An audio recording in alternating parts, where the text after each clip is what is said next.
Hello there and welcome to the World News right here on Voice of the People 90.3 FM. My name is Esther Nwachukwu and these are the top stories. Court overturns directive on electronic upload of election results. Nnamdi Kanu issues fresh threats from DSS custody. NLC confirms FG's decision to stop lawsuit against organized labor. U.S. Acting Deputy Secretary meets Niger junta. Details now. The world news begins with this, where a court of appeals sitting in Lagos State has nullified the previous federal government High Court's decision directing the Independent National Electoral Commission (INEC) to upload election results electronically. The Labour Party has secured an order in March 2023 obliging INEC to adhere to the Electoral Act and its guidelines. Justice Peter Lifu directed INEC to display results at polling units and electronically send them to the collation center as well as to INEC's results viewing portal. Now challenging the ruling, both the All Progressives Congress and Social Democratic Party filed appeals. Now, despite not being a party in the original suit, APC appealed, fearing the decision would hamper its interests in the elections. The three-man panel, including Justice Abubakar Umar, Justice Olukaide Bada, and Justice Onyekachi Otisi, emphasized INEC's discretion in determining result transmission methods. The court also pointed out the Labour Party's previous similar lawsuit against INEC in Abuja, labeling the recent suit as an abuse of the court process. Elsewhere, the leader of the indigenous people of Biafra, Nnamdi Kanu, had issued a fresh threat concerning the seated home exercise in the southeast region from the custody of the Department of State Services. The detained IPOB leader said following his declaration to end the seated home in the region, anyone or group caught using his name, IPOB, or its armed wing, Eastern Security Network, to enforce the cancelled seated home to raise funds will have him to deal with. Kanu, as learned by VOP News, issued the threats on Monday through his special lawyer, Barrister Aloy Ejimako. He said that using his name, IPOB or ESN, to conduct fundraising or enforce illegal sit-at-home is a crime, and that anyone or group doing it is deliberately working against his release from the Department of State Services custody. The detained IPOB leader, who had announced a replacement of the Monday sit-at-home with Economic Empowerment Day, also said that he would personally unveil the details of the program once he is released from detention.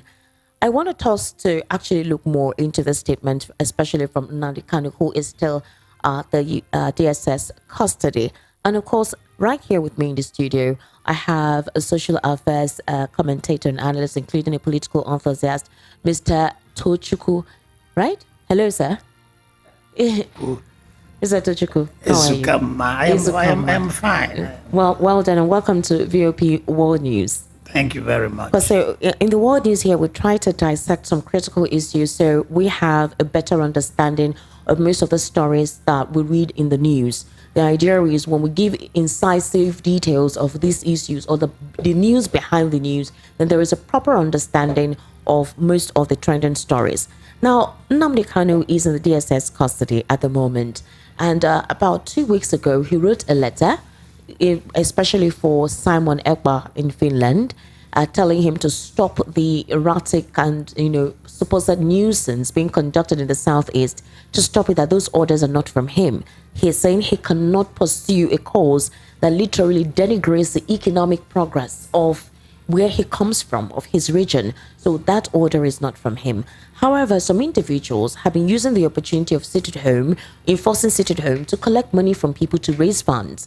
Now, Nnamdi Kanu is threatening from the DSS custody that if anyone continues to do so, then they will see what he's able to do. What can he do from the DSS custody? What power does he have from where he is? Well, first of all, let me say that it's wonderful. It's very impressive that he has unequivocally stated his opposition to the sit-at-home in the southeast, because the sit-at-home has been very disruptive. It's been very violent. It has been literally tearing the southeast into pieces. So I'm very exhilarated that he has stayed, that he's putting an end to it. There's very little he can do considering his situation, although he has a network, but the network is not as coherent, as cohesive as it used to be. There's been divisions. The statement was issued by Aloysius Ejimakor. Yes, Ejimakor. But there's been a faction that is saying that Aloysius has been fired as his special counsel. And some are saying, no, he's still there. Now you have Ekpa. Simon Ekpa in Finland, the autopilot, saying the sit at home should continue. So there's now division within the ranks of IPOB-ESN. But for now, I think Simon, what's his name? Aloy Ejimakor is the official barrister or legal representative of Nnamdi Kanu. Because most of the order, most of the directive coming in, the letter, the detailed press statement from Nnamdi Kanu has been through Aloy Ejimakor, yes. But Emmanuel Powerful, I think it was last week, issued a statement saying that he's no more his lawyer. So there's been this inconsistency, friction within the movement. So I don't think there's much he can do. He can do quite a few things because I think he still has some control over some elements of IPOB and ESN. But it's important to note that this is the Frankenstein monster because in the first place, it wasn't Nnamdi Kanu that created all this sit at home in the first place. You look at some of his earlier tapes and you wonder what is propelling this man. What kind of humanity is this? I heard him on one of those tapes saying, the lockdown is utter and complete. Nobody comes out. But I know my people, I'm quoting him. Exactly. My people are very stupid. I know they will want to come out. If anybody comes out, burn him up. Burn him up in that store. You can imagine. And this is you wonder the kind of humanity he represents and why his mental state actually. Yes, and why he has gone this far, swaying the Igbo masses. You know, I've always disagreed with Biafra since Ojukwu introduced the idea of Biafra to the Igbos. We've never had peace. And we must jettison Biafra. We must reject Biafra in all its form, in all its color, for us to make progress politically in Nigeria. Let me ask you a question there, because you will have some people who will definitely not agree with you. Currently, we have hospitals that are on strike at the moment. A lot of health practitioners have down their tools, and Nigerians are literally in a state of, would I say, emergency, where they can get access to healthcare at basically a cheaper rate is no longer affordable. You only have administrative staff there. But for the Biafran idea or the Biafran ideal, the concept actually has been about self-determination, self-actualization. Now, do you think it is wrong to say you want to self-actualize? Or could it be that the process through which they're going about it is what is wrong? Because if a nation, a collective nation, say that they're not happy with the way they're being treated by the government that supposedly is meant to represent them, there was a treaty signed, you recall, after the Biafran War ended, between 1969 and 1970 or 72. Now, there was a treaty signed, okay? No victor, no vanquish. The idea is that Nigeria as one, wholly represented by who is at the federal government, would always seek the interest of all and sundry, not just one particular ethnic group or one particular religious group. I think that's basically what it was. But it obviously feels that the Igbos have always felt marginalized and amalgamated, which is, you have your right to air your views.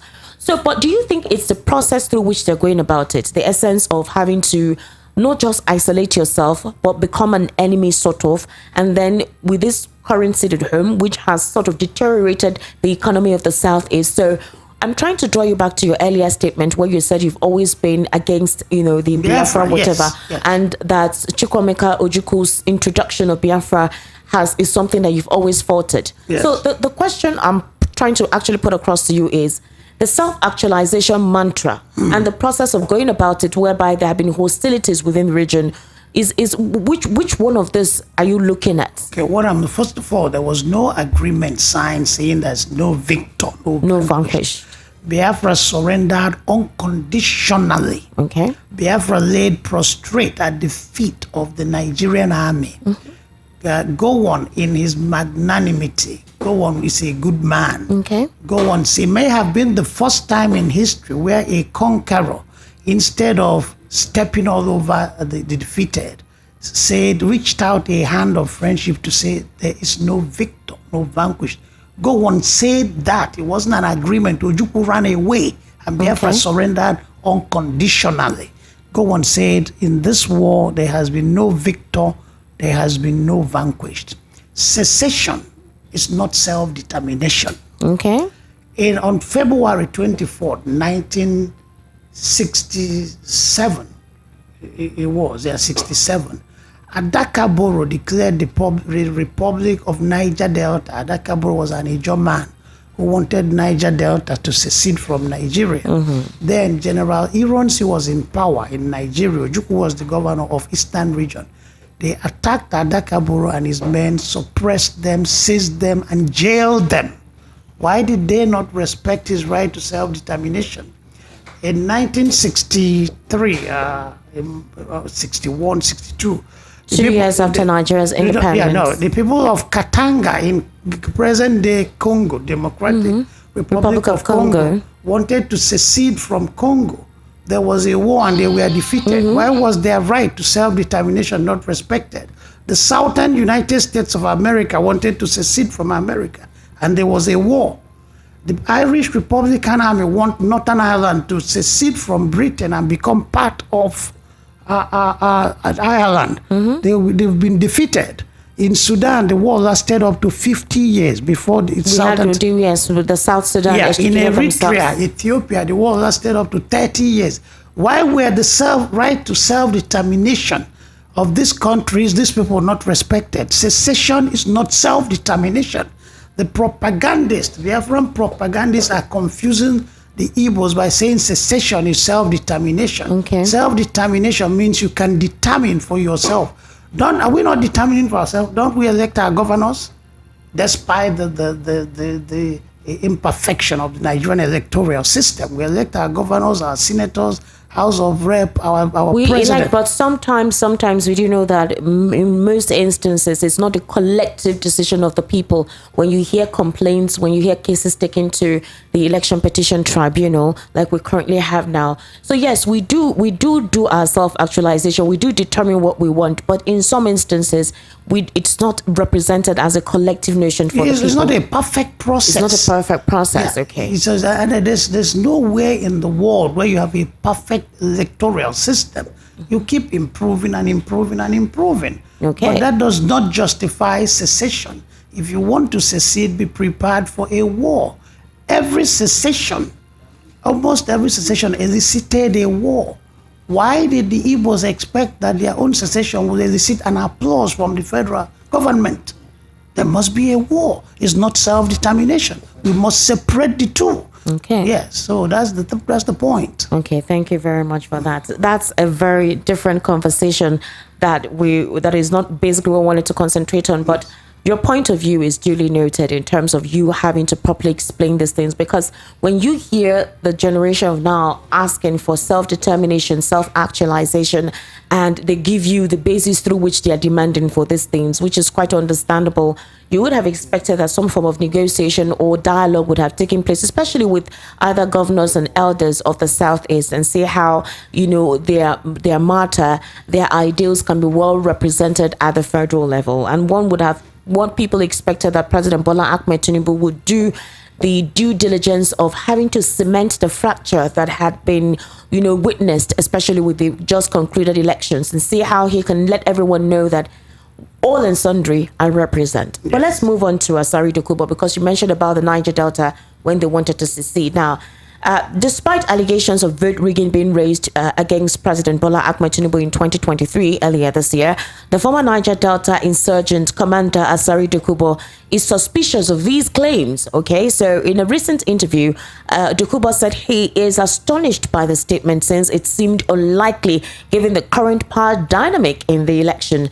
He further emphasized that the elites in the country did everything they could to ensure Tinubu's electoral defeat. Many people were confused by his allegation that Tinubu wasn't on the ballot because he wasn't a candidate in that election. That's what Asari Dokubo is saying. He defended his stance by bringing up the actions done against powerful people after the election results were announced. For example, he said the EFCC director and the central bank governor had been arrested after Tinubu's purported victory. Dokubo stated these actions demonstrated the elite ruling class distaste for a Tinubu victory, which is quite confusing because he seems to be talking from both sides of his mouth. I really don't understand what he means by that. But also, according to him, widespread rigging in support of Tinubu's opponents was organized in Lagos State and Abuja. He went further to say that Tinubu allegedly overcame these obstacles and his impact on Nigerian politics is still felt today. He also went further to say people believe Tinubu rigged the election and that he frequently wonders how he can continue to believe that after seeing the powers that be do all in their power to stop Asiwaju from being president in 2023. Why did they let Asiwaju, who wasn't even running for office, manipulate the election in his favor? So he's saying that the next logical question is, will Asiwaju be arresting the EFCC chairman and governor of the Central Bank of Nigeria if those in authority rigged the election for him? The force behind the manipulation in Lagos State and Abuja failed to prevent Tinubu from being declared the winner. Asiwaju's success has altered Nigeria forever. So it's quite confusing what he's actually putting out there. But according to what he literally just tried to explain is that if at all he rigged the election, why would he have ordered for the step down of what's his name, former CBN governor? And then why would he have also asked for the arrest of Abdurrashid Bawah, or rather investigations? But he's saying Nigerian elites, powerful Nigerian elites, are behind Tinubu not winning the elections. And him, despite not having Lagos State and Abuja, still was proclaimed victorious. What do you have to say concerning all of this? Well, the power game of the Nigerian elite is complex. You can understand it, but you leave the elite to do their thing because the elites are so intertwined, so inextricably linked to one another. They know what they are doing. Okay. So I cannot answer any question about the Nigerian elite, but I can answer questions on the electoral fraud that was obvious. Asari Dokubo, that's his name. Dokubo is having the time of his life. He's been pandering to the president, and he's been hobnobbing to the president. Tinubu, he has an interest to protect. He has an agenda to defend. What agenda is that, though? That's the question. What agenda is he protecting? Personal interest. Tinubu, the president is empowering him, making him important. We've never seen him this outspoken before, this daring before, you have never seen him on this bricksmanship before. It happens to be that in this dispensation, he became more vocal, someone who has been quiet for a while. The president needs him to serve his purpose. What purpose is that? What purpose is Does the president need Asari Dokubo for what purpose? You have the entire military architecture at your disposal. The Nigerian Navy, the Nigerian Army, all of that at your disposal. What is Asari Dokubo literally doing for you? There's what you call private army. What Dokubo would do for him is what the Red Army did for Mao Zedong in China, what the stormtroopers did for Adolf Hitler in Germany. There's need for private army, because institutionalized security agents have rules, they have confines, they play within some confines. But private army can do anything. They have no rules. They can be the personal tool of one man's ambition or agenda. The Nigerian army has constitutional responsibilities and may not totally become the tool of one man's personal purpose, okay? So the private army can always be necessary. The election in Lagos, at least I know of, was rigged. There were no questions about that. Oh, so you're confirming that the elections in Lagos was actually rigged? Of course. The security agencies turned away, looked the other way, as thugs were harassing people, determining who you will vote for before they let you into the polling booth, driving people away because they suspected that they will vote to the opponent. Okay, PVCs were being thrown away in drainage systems in the area where there was a predominance of party, where was a predominance of those that are opposed to APC. Yes. The people were shot at, people were killed, people were bruised. So, did you realize that Asari Dokubo was a non-state actor at some point when he said he was fighting for the plight of those in Niger Delta? He was literally an internal terrorist at the time.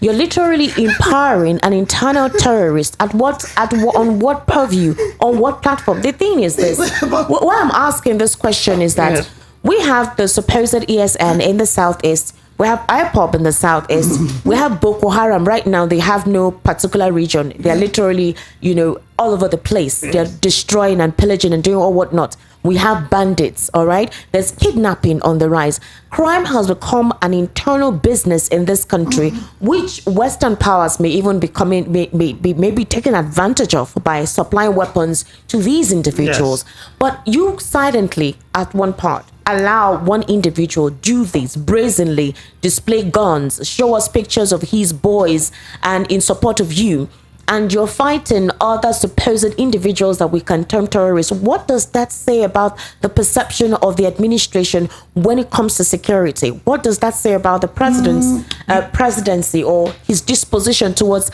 Asari Dokubo's attitude? And the fact that we have other ganged men or what we say armed men who have really created a sense of distraction, and they've taken away investment opportunities from this country because of violent activities taking place in vital areas across the nation. What does that say for the president? Before the election, we saw a video of the president talking about power is not served in a restaurant. It's not served a la carte. You have to grab it. You have to snatch it. You have to take it. And you have to run with it. So the president himself was encouraging criminality. The president himself was encouraging violence. The president himself was encouraging electoral fraud. That the children, without knowing it, behave like their parents. And the masses, without knowing it, behave like their leaders.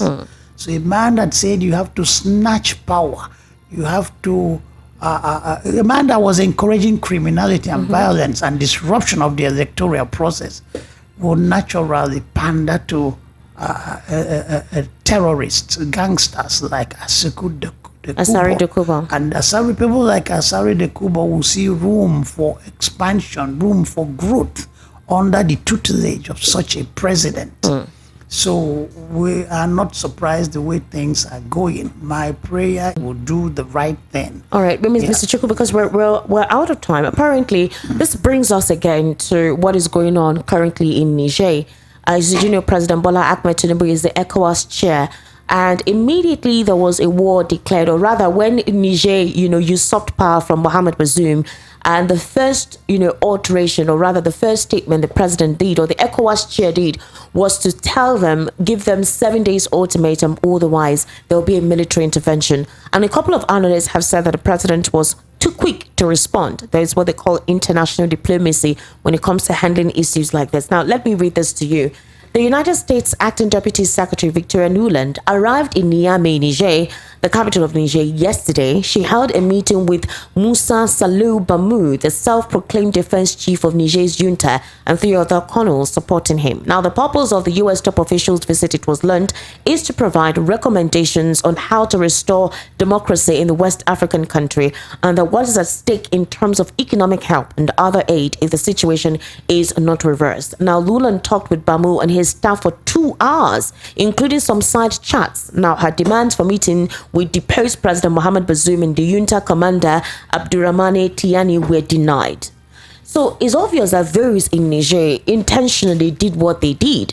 Now, a lot of people have commented that for Mohamed Bazoum, we've not heard any of the, Nigerians, that is the populace themselves, ask that he be released. Rather, they have been in support of the coup that took place, the person of the young man who actually deposed the president. And you have an American, intermediary coming in to see how issues can be resolved. But let's take a listen to one of the senior editors at SABC News, on her disposition to this. And then my next question will come to you because we need to quickly wrap up. Let's listen to that. Of them are not moving. They are maintaining that they are going to continue. They are saying that they are tired of the government of the president who is currently at the presidential palace, because most of the time when they are fighting the insurgents in that region, you know that Niger is a base for France and the United States of America to fight terror and the insurgents. They get told that they must wait for the directive from France, and therefore they feel that they have been controlled by France, including the mineral resources in that country, particularly the uranium, and therefore they are saying they are not going to change, and they are going to continue with the changes. Yeah, lots of undermining the continent. And I think countries as Nigeria, who are pushing for invasion, are undermining the frustration of people on the continent in relation to poverty and all the struggles that they are experiencing, including the plundering of the resources of Africa. If they think it's gonna be Libya, I think this time around they must think again. And if they think it's gonna be Gambia, they must think again, because you have other countries, neighboring countries, who are part of the same region. I'm talking about Mali, I'm talking about Guinea, Burkina Faso, Algeria issued a similar statement, and we are told Senegal stands in support of a move not to invade Niger, but rather focus on the talks.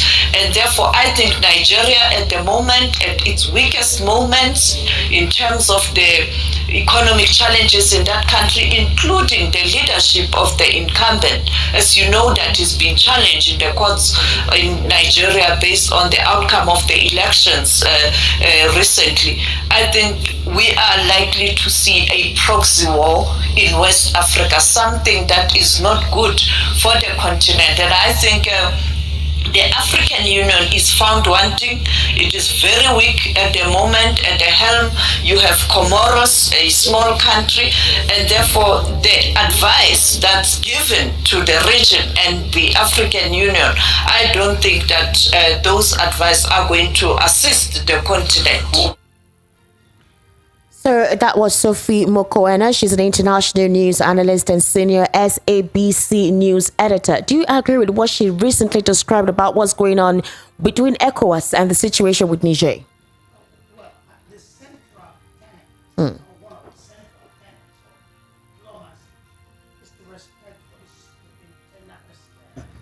of diplomacy, is the respect for the sovereignty of every country, internal security, territorial integrity of any country. So what is happening in Niger is the problem of the people of Niger. It's nobody's business.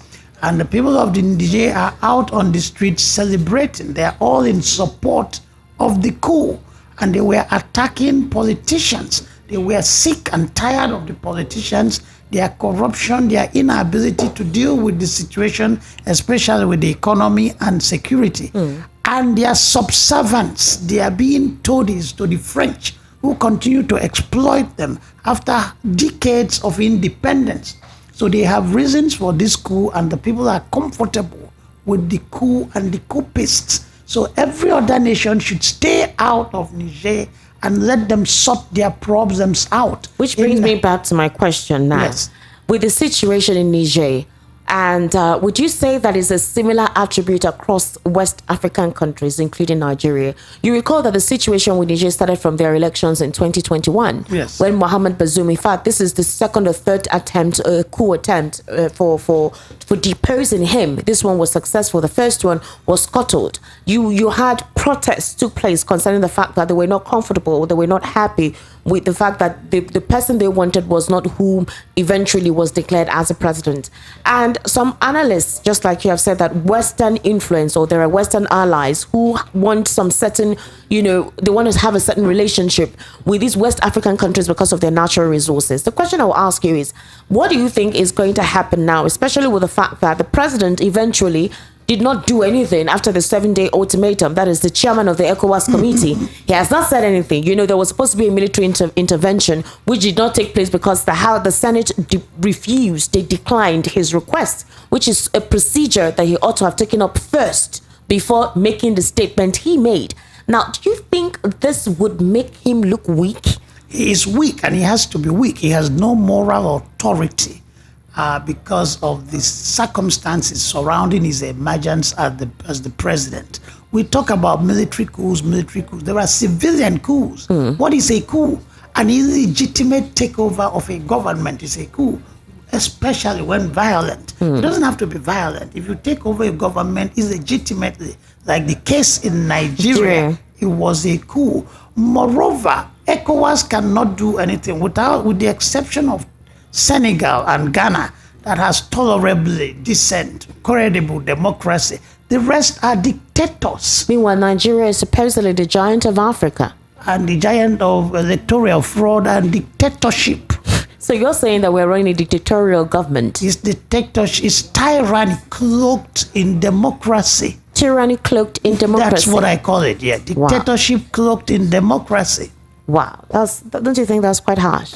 That's what it is. They are not, our elected officials are not representative of the people. They are not responsive. They are not sensitive to the legitimate aspirations of the people. You are spending, our legislators are one of the highest paid in the world, in one of the economic poverty capital of the world. People are suffering and dying of poverty, hunger, and you're making 70 billion to buy expensive cars. They live in another world. They live in an island of privileges, a land of waste, corruption, wealth, in an ocean of encompassing poverty, desperate, primitive poverty. So they are not representing us. They are more of dictators. They are, and with the last election, but let me make this point before we go. Military coups are always as a result of the failure of the civilian leadership. So as long as you fail as a civilian leader, expect military coups. So is this a warning to the president, actually? Because it almost feels like it's an advice to the president. To every electoral fraudster, to anyone that foisted himself on the people, anyone that is in power without due process, and anyone that is insensitive to the increasing plight of the masses. Yes. Yes, it's a warning, because the soldiers look at certain indicators before they effect their coups. You must provide them the enabling environment. And the enabling environment is discontent on the part of the people. Bitterness, anger on the part of the people. Are Nigerians not frustrated? Are they not angry? Are they not bitter? Are they not disenchanted at what is going on? So the enabling environment that is there in Nigeria.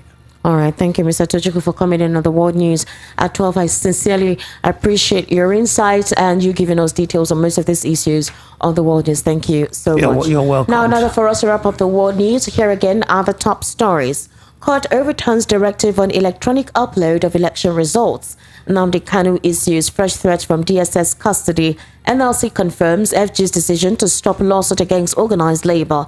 And U.S. Acting Deputy Secretary meets a Niger junta. That's a wrap on the World News at 12. My name is Esther Nwachukwu. Good afternoon. Thank you for listening. Up next is Martyrs with Ikami Judah.